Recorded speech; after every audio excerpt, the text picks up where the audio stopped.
नमस्कार, मी दीपक राऊत तुमचे स्वागत करतो आजच्या शेअर मार्केट अपडेटमध्ये.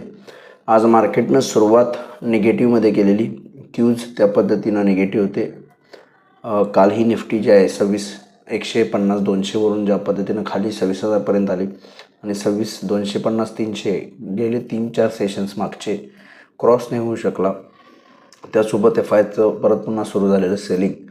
FIने काल 3,300 करोडचा जवळपास सेलिंग केलं आहे. त्या प्रभावानं निफ्टी जो आहे तो आजही गॅप डाऊनच ओपनिंग झाला आणि कंटिन्यू निगेटिव्ह टेरिटरीमध्येच ट्रेड करत राहिला. क्लोजिंगच्या सेशनला शेवटच्या 1 तासामध्ये 1.5 तासामध्ये मात्र थोडीशी रिकव्हरी आली.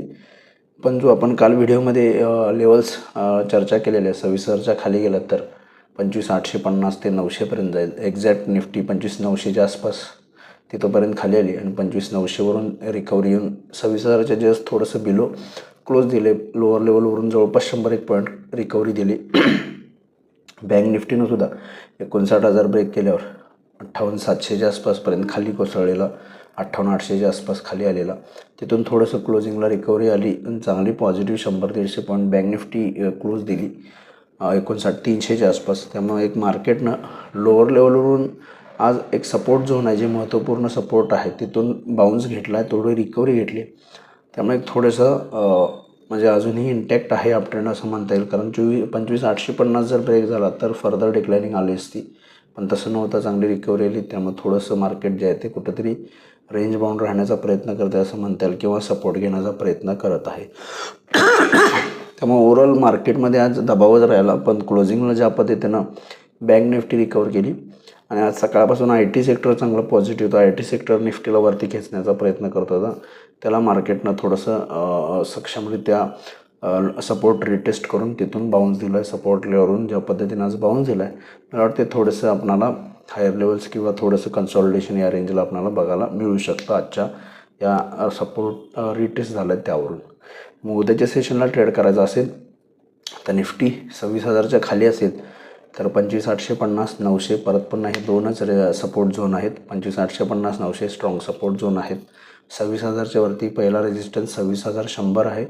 26,100च्या वर गेला तर मात्र 26,250 ते 300पर्यंत निफ्टी जाऊ शकतो. त्यामुळे निफ्टीला 26,000च्या वरती 26,100 पहिला रेजिस्टन्स, त्याच्यावरती 26,250-300 स्ट्रॉंग रेजिस्टन्स झोन. 26,000च्या खाली आला तर 25,900 आणि 25,850 स्ट्रॉंग सपोर्ट झोन आहे. जिथंपर्यंत निफ्टी आज खाली आला त्या लेवलपर्यंत परत पुन्हा खाली येऊ शकतो सपोर्ट रिटेस्ट करायला. या लेवल्सनुसार तुम्ही निफ्टीमध्ये काम करू शकता. बँक निफ्टीमध्ये 59,000 लोअर लेवलला स्ट्रॉंग सपोर्ट आहे. 59,500 पहिला रेजिस्टन्स आहे. 59,500च्या वर गेला तर 59,700पर्यंत बँक निफ्टी जाऊ शकतो. लोअर लेवलला 59,000 एक चांगला सपोर्ट आहे. 59,000च्या खाली आलं तर फर्दर डिक्लायनिंग होईल. पण आज ज्या पद्धतीनं निफ्टीनं जवळपास 400-500 पॉईंटची रिकव्हरी लेवलवरून दिली, त्यामुळं मला वाटतं बँक निफ्टी थोडासा मजबूतीनं उद्या ट्रेड करू शकतो. तर या लेवल्सनुसार तुम्ही बँक निफ्टीमध्ये ट्रेड करू शकता. आज NSEमध्ये 874 शेअर्स वाढले, त्याबद्दल 1978 शेअर्स पडलेत. निफ्टीला 13 शेअर्स वाढले, त्याबद्दल फक्त 37 शेअर्स पडलेले आहेत. पडणाऱ्या शेअर्सची संख्या जास्त आहे, वाढणाऱ्या शेअर्सची संख्या खूप कमी आहे. सेक्टर इंडिसाइजमध्ये आज IT आणि बँकिंग सेक्टर चांगलं वाढून बंद झाले. त्या बाजूला ऑटो, एनर्जी, रिॲलिटी, मेटल आणि पब्लिक सेक्टर एंटरप्राइजेस हे सगळे सेक्टर जे आहेत ते निगेटिव्ह टेरिटरीमध्ये मायनसमध्ये जाऊन बंद झालेले आहेत, अंडर परफॉर्म केलेले आहेत. ग्लोबल मार्केटचा आढावा घ्यायचा झाला तर युरोपियन मार्केट मिक्स आहेत. काही पॉझिटिव्ह आहेत, काही निगेटिव्ह आहेत. डाव जोन्स गेले 2-3 दिवसाला डिक्लायनिंग तर स्टेबल व्हायचा प्रयत्न करते. डाव फ्युचर 70 पॉईंट पॉझिटिव्ह आहेत.